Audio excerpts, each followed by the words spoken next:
Miq të emisionit Koha Shtesë, sot kemi një intervistë me gazetarin Enos Karço për të bërë një analizë sa i përket asaj që na pret ndeshjen Angli-Shqipëri. Me Enon kemi bërë dhe intervista të tjera më parë dhe sigurisht që këto analiza janë pëlqyer shumë nga juve, kështu që prandaj do të kemi një tjetër intervistë sot sa i përket ndeshjes me Anglinë. Enon, përshëndetje. Përshëndetje Claudio, kënaqësi të jem në Koha Shtesë. Faleminderit Eno që je pjesë e këtij emisioni dhe në fillim doja të bëj një pyetje sa i përket mënyrës se si perceptohet në ambientin ton sportiv sa herë që ne luajmë me një ekip të madh. Siç e tham, luajmë me Spanjën, themi që është me dobta të gjitha kohërave, luajmë me Portugalinë, themi gjithmonë është me dobta të gjitha kohërave. Në fund këto kohë kombëtare dalin dhe fitojnë Europian, shkon në finale botërori, ndërsa ne gjithmonë jemi këtu duke komentuar ato si më të dobta të gjitha kohërave. Tani çfarë presim nga Anglia? Është kjo Anglia më e dobët të gjitha kohërave sipas ligjit ton? Doja shumë faktikisht Anglia më e dobët të gjitha kohërave, por nuk është. Nuk është për faktin e nivelit lojtarëve që ka në organik, nuk është për nivelin e trajnerit që ka marrë për drejtuar skuadrën, nuk është për faktin që ky trajner debuton dhe ndeshjen e parë zyrtare në krye të tre luanëve ka pikërisht me Shqipërinë. Dhe ndeshjen e parë askush nuk do të gaboj, të gjithë duan të lënë përshtypje të mira, madje ndonjëherë ne shohim që edhe skuadrat të çfarëndoshme qoftë edhe vështirësi ndryshojnë trajner dhe godasin në ndeshjen e parë sepse i jep një motiv më tepër apo një stimul më shumë. Kështu që mendoj që të gjitha këto parametra apo vetës bashkë nuk na favorizojnë në përballjen me një kundërshtar që për më tepër na pret në shtëpi. Një kundërshtar që nuk e kemi mundur kurrë në të gjitha format që mund të ketë qenë, më e dobta, më e forta, mesatarja na ka mundur gjithmonë dhe në fakt është një ndër skuadrat elitare të Europës, një nga skuadrat e mëdha nga ato me të cilat ne vështirëse pretendojmë të marrim pikë.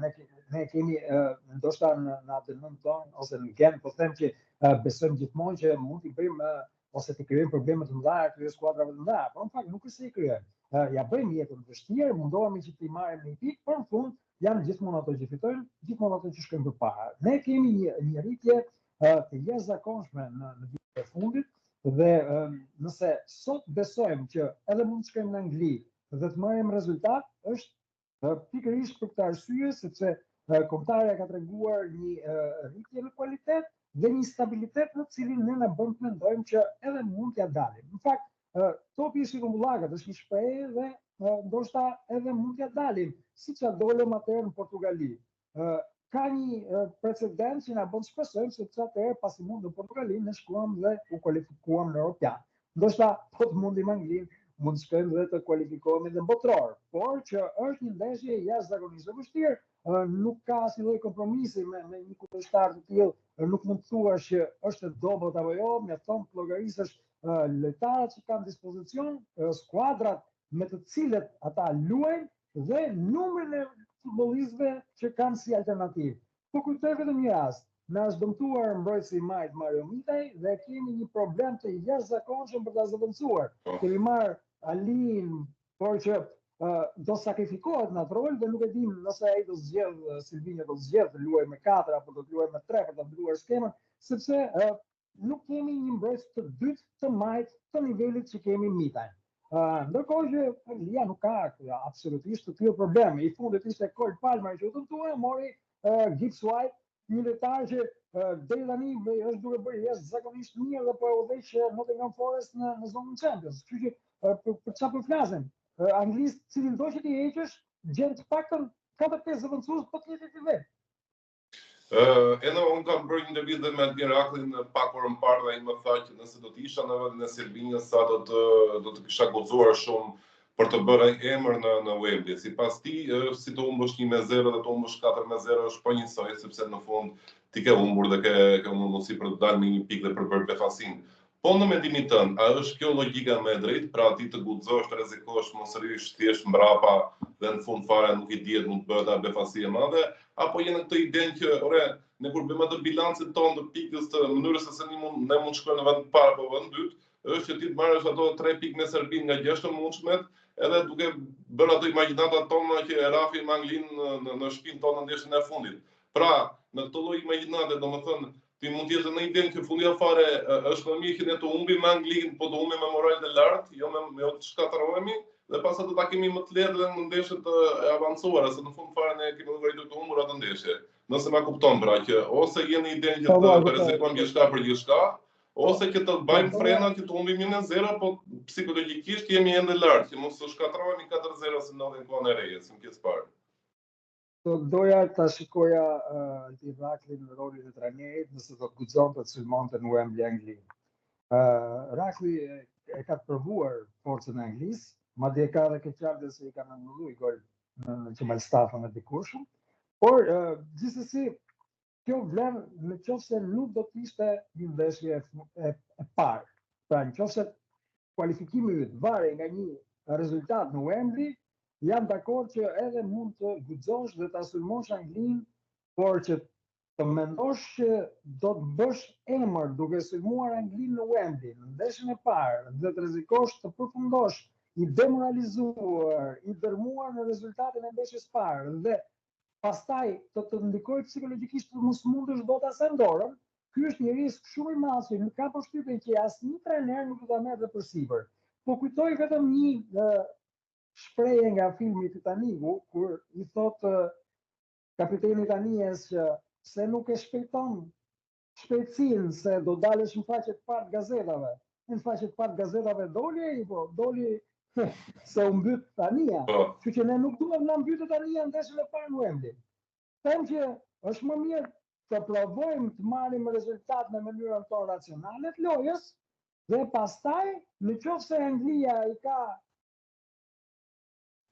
këtë e bëra në fund dhe ne do na duhet fitoria, kemi një shans shumë të madh sesa të guxojmë në Wembley të bëjmë skuadrën dominuese, që për më tepër nuk është se e bëjmë dot. Okej, e kuptuam logjikën e kësaj, por ti fole pak më parë edhe për pjesën që ne kemi një precedent nga e kaluara që kemi bërë një si ta thuash në Portugali ato fitore 0-1 në transfer. Por nëse kthehemi ka kaluar shumë vite nga ndeshja, pra, nëse kthehemi në këtë futbollin modern, themi gjithmonë që ka më shumë befasi, është ngushtuar diferenca mes ekipeve të mëdha dhe ekipeve të dobta, por në fund fare ne si Shqipëri nuk është se kemi parë shumë hajrin kësaj, nuk e kemi parë shumë të rezultatin. Ndryshe kemi parë Maqedoninë e Veriut që të mundi Italinë, kemi parë Greqinë që të mundi Anglinë në transfer. Ndërkohë ne jemi ende me kujtimet e vitit 2014 me golin e Balajt dhe në fund fare është me Portugalinë që nuk e ka të jetën pesh, sado është kontare e madhe, nuk e ka të jetën pesh si të rafësh Anglinë apo Italinë kontare të këtij niveli. A mendon se ka ardhur momenti që edhe ne të jemi një prej atyre kombëtarëve që do të bëjmë një mundje të madhe, si ta thuash, kemi një sukses të madh për të rafur dikë me pesë, siç jemi tani në rastin e Anglisë? Shiko, koha është gjithmonë për të bërë një kapërcim në kualitet. Por në fakt ne kapërcimin në kualitet e kemi bërë.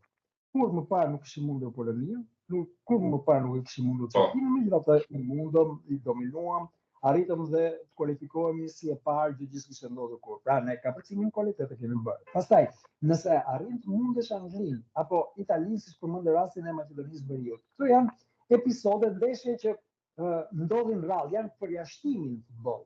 Përjashtimi mund të ndodhë. Mirë është që mos jesh përjashtimi, po të jesh rregulli.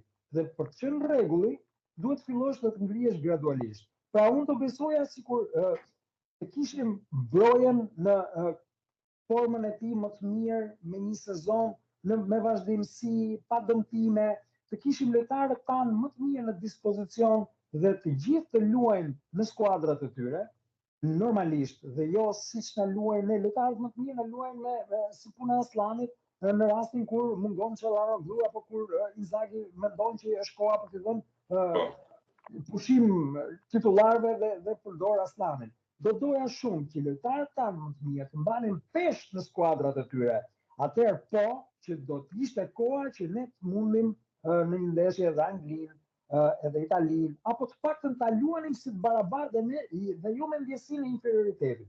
Ne sot që flasim, po të pyes shumicën, ishte ata që janë, po themi, tifozë të verbër, që gjithë mendojnë që është pothuajse e pamundur që të marrësh rezultat në Angli. Dhe kjo lidhet pikërisht me formën e lojtarëve dhe nivelin që ata tregojnë deri më sot. Pra, ne vërtet kemi broje dhe themi broja është më i miri, do bëjmë rezultat në Wembley, po mos harrojmë që po ky broja është elitar që e ka shumë vështirë të çajë në elitën e futbollit anglez. Me Everton, do thuash që dëmtimet bëjnë vetën. Po, dakord jam me ty që dëmtimet bëjnë vetën. Po dëmtimet janë pjesë e një procesi të rritjes. Pra, në momentin që të ndodh, ti ngadalson rritjen cilësore që ke. Kujtoj rastin kur Del Piero pati një dëmtim të ngjashëm me të brojës dhe u kthye pas një viti inaktivitet siç i ndodhi brojës dhe një sezon të tërë nuk shënoi asnjë gol me aksion edhe pse luante titullar të Juventusit.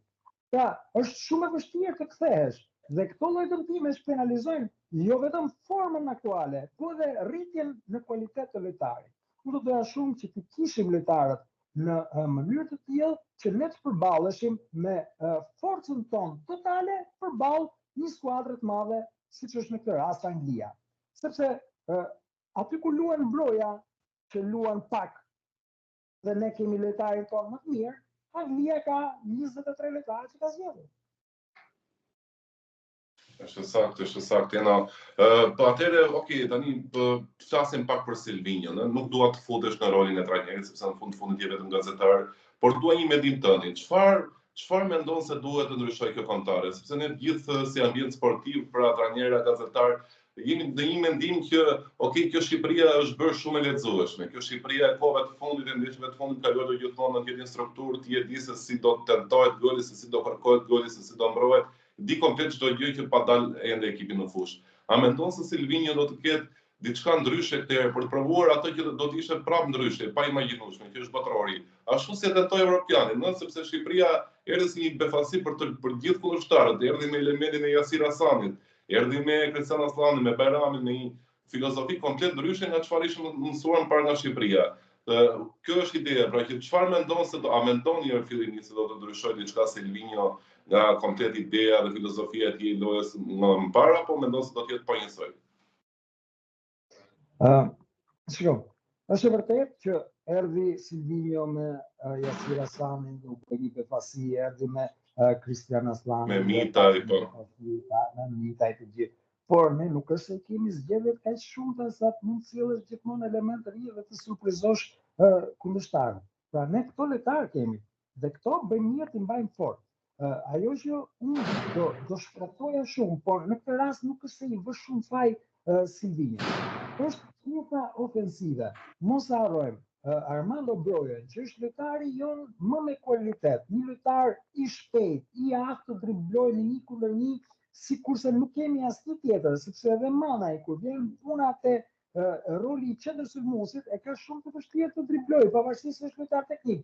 E kishte më të thjeshtë kur lundte si sulmues i dytë, ndërsa si pyet bëhet e vështirë sepse ai rol do një qendër prolifike, po themi siç është Armando Broja. Pra, lojtarin tonë më të mirë, atë që mund të bëjë diferencën, që mund të bëjë kapërcimin kualitet, mund të rrisë numrat, superioriteti numerik në momentin që del përpara, apo dhe finalizojnë kundër sulm, asnjë nuk është i shpejtë si Broja nga sulmuesit tanë. Pra, një lojtar që kujtojmë Hungari si shënoi 2 gola dhe ne morëm 6 pikë me individin që përfaqësonte Armando Broja në kontare. Këtë individ Silvinjo nuk e ka pasur kur dispozicion, që nga momenti që ka ardhur në pankinë. Hiç Europianin në cilin e dim fare mirë që nuk ishte në formën e tij më të mirë sepse dëmtimet nuk po e linin, ashtu sikurse edhe sot që flasim, kur të shkoj me Anglinë për të përballur në Wembley, Armando Broja ka vetëm 10 minuta në këmbë. Tani, a do rrezikoj Silvinjo një dëmtim të ri të sulmuesit? A do doj sulmuesi të rrezikoj, sepse është edhe karriera e tij përpara, me një dëmtim tjetër është katastrofik për Brojan. Kështu që unë nuk i vë faj edhe vetë sulmuesit, nëse do ketë skepticizëm nëse duhet futet në fushë apo jo nga fillimi. Se minutat e fundit një gjysmëmosh ai mund ta bëjë. Kupton? Por për vetë ai mund të ketë skepticizëm nëse mund t'ia dalë të luajë nga fillimi, sepse tash edhe një dëmtim i ri do të ishte katastrofik me pasojë shumë të rënda për karrierën e tij. Kështu që unë e kuptoj edhe Brojen.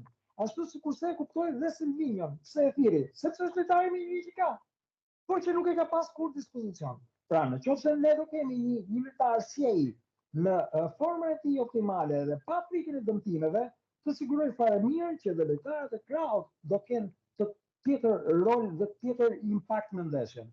Sepse sot që flasim, ne nuk e kemi dhe luajmë me një pyk, po themi, si Daku, si Tuci, që pavarësisht forcës fizike, nuk e kanë kualitetin dhe mbrojtësit nuk është se i kanë aq frikë, se po e la një moment apo po i shpëtoj koha do t'i iki. E ka përsëri, sepse nuk bëjmë fjalë për sulmues të nivelit të mbrojtjes, qoftë edhe në shpejtësi, që në qoftë se të lë pas shpine, ti nuk e arrin më. Kështu që në këtë prizëm unë mendoj që varet e gjitha nga forma e lojtarëve.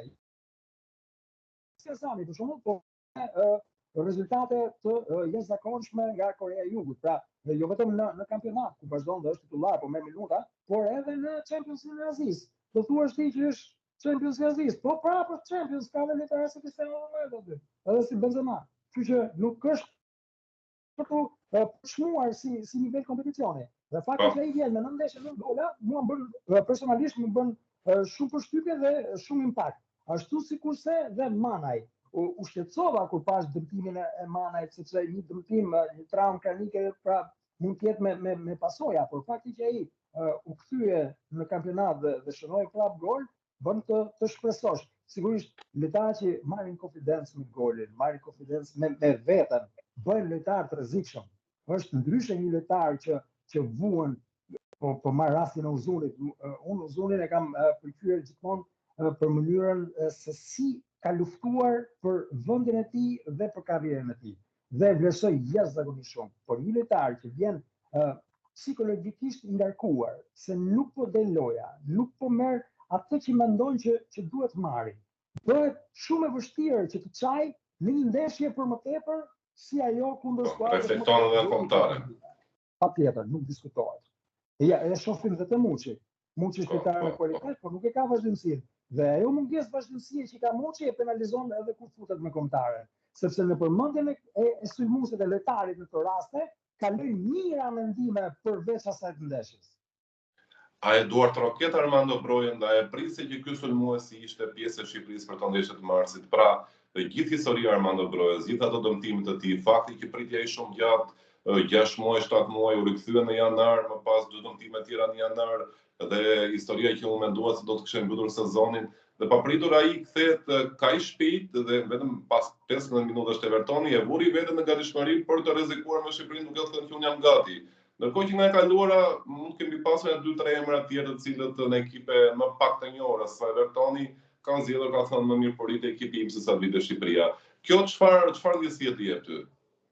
Unë e përmenda pak më parë, unë e kuptoj sulmuesin nëse do të ketë skepticizëm dhe me këtë kam thënë që jo vetëm që Eduard Rokas, po vlerësoj shumë dëshirën e Brojës për të qenë pjesë e skuadrës në këtë moment. Thash, një lojtar që ka luajtur vetëm 10 minuta dhe vjen pas një sezoni kaq të gjatë, mbushur me dëmtime, janë vetëm 8 ndeshje në total në 261 minuta. Domethënë, më keq se mund të shkonte ky sezon nuk bëhet. Dhe fakti që pranon ftesën e trajnerit. Trajneri e kuptoi se nuk ka më të mirë ai tre. Por fakti që ai e pranon ftesën dhe vjen në kombëtare i gatshëm të sakrifikojë, më tregon shumë për Brojën në këtë rast. Tash, askush nuk do ta gjykonte nëse do të thoshte mister, unë nuk e kam marrë veten akoma, nuk jam gati për ndeshjen. Askush nuk do ta gjykonte. Kështu që unë vlerësoj në këtë rast dëshirën dhe disponibilitetin e lojtarit për të vënë në qendër të kazës kuqezi. Si e lexon faktin ti që Armando Broja, me që po flasim shumë për të sigurisht si një lojtar ndryshe i Shqipërisë, si lexon faktin e shifrave që ai ka shnuar gjithmonë më shumë golat në ekipet e tij në momentin që ka luajtur me 2 sulmues. Ku ka luajtur se sulmuesi vetëm asnjëherë nuk ka dalë dot te goli në mënyrë të shpeshtë. Edhe te Vitesse, edhe te Southampton ka qenë gjithmonë në skemën me 2 sulmues. Çfarë lexonte kjo gjë? Si mund ta përdori Shqipëria që të jetë Armando Broja në efektiv duke marrë shifrat e karrierës së tij deri të tanishme te Vitesse dhe te Southampton, në të vetë raste që i ka arritur të shënojë një shifër të mirë gole, sepse në rastet e tjera ku ka qenë sulmuesi vetëm, asnjëherë nuk ka arritur dot të realizojë ashtu siç duhet. Ndoshta duke i patur 2 sulmues në vijën e parë, bëhet më e vështirë për mbrojtësit të kenë një pikë referimi për të markuar. Dhe ndoshta kjo krijon edhe hapësira më tepër për brojën për të shënuar. Plus që Broja është një lojtar që mund të niset edhe nga më prapa sulmuesit parë, si themi. Pra, ai bën spondin dhe Broja ka shpejtësinë dhe driblimin për të futur në hapësira dhe për të goditur portën dhe për të shënuar. Puna është Silvinho, që në momentin që ka ardhur, ka qenë shumë i qartë me 4-2-3-1 dhe ne na ka pëlqyer në krahasim me 3-5-2-shin e Edi Reyes, që na nxori pothuajse një pjesë të mirë të lojtarëve me kualitet që ne kishim jashtë skemës. Kjo skemë përfshinte edhe më shumë lojtarë ofensiv, po themi janë 3 në ligë pas sulmuesit që bëhen 4. Ne kur më parë nuk ishim guxuar që të luanim me 4 lojtar teknik në formacionin titullar. Kujtojmë që edhe me Debiazën kishim një 4-1-4-1 ku qendra mes fushës ishte gjitha shkatrues, asnjë nuk mendonte për të ndërtu. Mjaft që kishim lojtarët e krahut që dilin përpara dhe jepnin pasimet për qendrësulmuesin, ishte një skuadër e organizuar, një skuadër me rregull që dinte kur të sulmonte, dinte kur të mbrohesh, ishte një skuadër që sakrifikonte, por nuk i kishte këto element me kaq kualitet sa që ka Silvinho sot. Do doja shumë thash që këto lojtarë të luanin dhe të mbanin peshë me skuadrat e tyre, dhe kishim parë një skuadër shumë herë më të bindur në vetvete për forcën që ka. Sepse ka shumë të bëjë edhe kjo. Sa mendon ti që mund të përballesh me kundërshtarin? Sepse kur ti je alternativë e një, po themi, kundërshtari që është në skuadër me ty, po ti je rezervë ti. Ti edhe bindjen vetë nuk e ke që shiko se unë jam më mirë se sa ky. Dhe fakti që ne i kemi këto lojtarë kryesorët tanë që nuk ne luajnë, në penalizon. Do doja shumë që aty ku të luanin, ndoshta jo me Interin fjala vjen, po me Fiorentinën, po Aslanit ishte titullar. Bajrami që tani ka probleme me Ferguson të Rangers, të vazhdonte të ishte titullar. Dhe ashtu sikurse edhe me Don Berisha apo Ramadani që po këmbejnë vendet dhe ne nuk është se na ndihmon, që po luan Berisha se po na luan Ramadani. Po doja që lojtarët të luanin. Dhe kjo është më shumë e rëndësishme se sa në nivelin e klubit në cilin ti je. Mos harrojmë që Broja nivelin e tij më të lartë e tregoi kur ishte te Southampton. Dhe ke Chelsea. Po. Jo, është një filozofi shumë e drejtë e gjitha kjo që ti thua është parë pikërisht në atë ndeshjen evropianit Itali-Shqipëri, ku mesfusha e Italisë është mesfusha inde, në një moment që Aslani është rezerva e tyre, që edhe ti psikologjikisht nuk je gati për të përballur me ata, është shumë e drejtë. E në përpara se ta mbyllim, dua të bëjmë një pyetje të fundit, dua të prekim temën e kësaj që po ndodh mes Shqipërisë dhe Kosovës në media, raportimet e fundit që po vinë nga disa trajnerë, ku situata shkoi deri aty sa Tahir Batatina u shpreh në një emision në Kosovë se do të dërgojë një kërkesë në FIFA për të hequr mundësinë Shqipërisë të merrte një lojtar e rritur në Kosovë. Sigurisht është një kërkesë pa kuptim, pasi nuk ekziston një ligj i FIFA-s për ta ndaluar këtë gjë, sepse do të dëmtonte vetë Kosovën njëherë para punës, sepse vetë Kosova merr lojtar nga të rritur në Zvicër, në Gjermani. Kështu që është gjitha kjo është ndoshta një për të bërë pak show mediatik dhe nuk ka asnjë lidhje me të vërtetën. Ajo që është situatë serioze është fakti që Nik Bruti, për faktin që ka ardhur te Shqipëria, është indikatuar si tradhtar dhe është lënë në stol të ekipit Malishevës vetëm sepse ka ardhur te Shqipëria. Këto janë paktën ato informacione që ne kemi të garantuara që familja e lojtarit po vondi presion madh dhe Bruti u la mirë në stol në ndeshjen e radhës pas erdhi te Shqipëria pikërisht vetëm për shkak të këtij vendimi. Përse kemi mbritur deri në këtë pikë? Unë nuk besoj se dhe një në Kosovë, qoftë ky dhe Batatina, ka menduar që Gjerdan Shaqiri, Ferit Xhaka, Blein Xhemali ishin tradhtarë. Unë nuk besoj se Adnan Januzaj u quaj tradhtar kur vajti te Belgjika. E pra, e patëm kërkuar edhe ne Adnan Januzajn. E pati kërkuar dhe Anglia. Pra nuk është puna se kush rritur lojtari. Puna është cilin do të përfaqësoj lojtari. Dhe në qoftë se një lojtar po marr Adnan Januzajn, zgjedh Belgjikën, e zgjedh sepse mendon që për të ardhmen e tij, kjo kombëtare mund të përfaqësojë shansin më të mirë. Dhe këtu nuk ka vend për gjykuar askënd. Dhe unë nuk e kuptoj pse bëhet fjalë për etnik brutin, tradhtar, apo nuk e do vendin e vet. Në cilin vend e vet, ne në Shqip flasim që gjithë, flasim që jemi një, kemi flamurin me shkab dy krenare, tani nga na dolën tradhtar brenda vendit.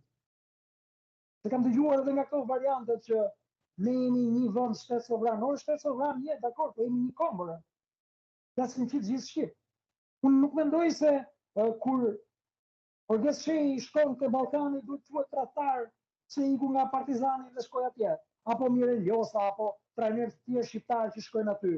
Dhe nuk besoj që edhe trajnerët kosovar kur vinë dhe licencohen te Federata Shqiptare e Futbollit këtu me licencat e UEFA-s Pro u qukan tradhtar apo interesat gjithë që po vinë. Po jo, marr janë në vend vet, ashtu sikurse duhet të ndihemi që gjithë ne në vendin tonë edhe kur shkojmë në Kosovë, se nuk po shkojmë në një vend të huaj, po shkojmë në vendin tonë, ashtu sikurse vinë ata në Shqipëri sepse janë në vendin e tyre dhe marrin këtë dokument që i duhet për të vazhduar karrierën. Po mirë, ky lojtar, a nuk mund ta zgjidhë vetë të ardhmen për karrierën e vet? Ke mori njëri me zor, donte të përfaqësonte Shqipërinë dhe nuk ka absolutisht asgjë. Ashtu sikurse përfaqësuesi e Kosovës mund t'i çojë ftesë një futbollisti të Shqipërisë, shqiptar të Shqipërisë dhe ai të zgjedhë të përfaqësojë Kosovën. Nuk ka absolutisht asgjë të keqe. Nëse ti mendon që po them, lojtari i U17-s në Shqipëri është një lojtar që ty mund të bëj punë dhe vjen dhe ja bën ftesën, kush do të thotë tradhtar pse zgjodhi të luajë për Kosovën? Unë këtë pjesë nuk e kam kuptuar kurrë. Dhe nuk e di as se kujt i intereson që futet në një term politik dhe përdoret patriotizmi në mënyrën më të shëmtuar të mundshme. Lojtar kosovar që luajnë me kombëtarët e huaja, po të mundim se të duhesh në Finland, në Suedi, në Zvicër. Deri në Malezi ishte Viridon Krasniki. Gjithkund ka. Po si ka qujtë njeri tradhtar? Nuk di unë të qujtë njeri tradhtar.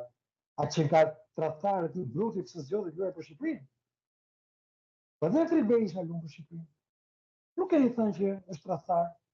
Dhe Berat Gjimshiti, dhe Ardian Ismaili. Në kuptoj këtë pjesën e tradhtisë, ku është tradhtia? A mendon se pikërisht kjo gjë që erdhi tani ishte për të bërë shembull etnik brutin për gjithë të tjerët, domethënë për shkak të mungesës së rezultateve dhe kur bëhet ajo ideja e lojtarëve që ne do të kishim që mund të jetë një skemë e tillë, po është shëmtuar edhe nëse është. Unë nuk do doja që të besoja që ka skema në këto raste. Pra, të kryqëzosh një djalë të ri që zgjodhi të luajë për Shqipërinë. Nuk mendoj dhe thash, nuk do doja që ta mendoja për skemë, sepse skema e kujdo që pas ka qenë në mendje, bie mbi shpatullat e një djaloshi të ri. Dhe ai djaloshi i ri nesër mund të bëjë krenar këtë do, sepse më thuaj pak, sa janë kosovarët që vinë dhe shohin përfaqësuesen e Shqipërisë dhe mbështesin kombëtaren tonë në stadium? Pafund. Shumë. Atë ta nuk e meritojnë që të kenë edhe etnik brutin aty në kombëtare dhe ta shohin? Ashtu sikur se kanë parë të tjerë?